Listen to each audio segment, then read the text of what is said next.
হর হর মহাদেব। আজকে যেহেতু আমি শিবরাত্রির ব্লগ শেয়ার করছি, সেই জন্য ঠাকুরের নাম নিয়েই কিন্তু শুরু করলাম ব্লগটা। তো এই দেখো সকাল সকাল স্নান টান করে, সকাল সকাল বলা ভুল, আমি 12টার দিকেই প্রায় করেছিলাম, স্নান করে পুজো করতে বসে গেছি। আমার পুজো করাও কমপ্লিট হয়ে গেছে। আর এই দেখো বাড়িতে কিন্তু হনুমান চলে এসেছে। আসলে ওদেরকে আমি কলা খেতে দিয়েছিলাম, তো একটা দুটোকে যদি দিই তাহলে সব চলে আসে। তো এসে এই দেখো আমার বাড়ির পুরো মানে কি বলবো টালির উপরে এসে বসে গেছে, আর এসেই তো উৎপাত শুরু করে দিয়েছে। আমার এখানে লুচি করারও কথা ছিল, আমি হচ্ছে ওরা যাক তারপরেই করবো।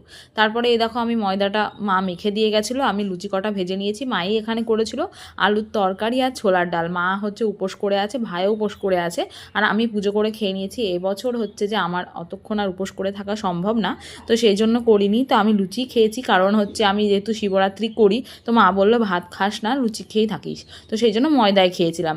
আর এই দেখো সন্ধ্যাবেলায় রেডি হয়ে গেছি। আমি একটা এর আগের বছর আর কি, মানে বিয়ের আগে মানসিক করা ছিল, তো সেটা তো আমার পূর্ণ হয়ে গেছে, সেই জন্য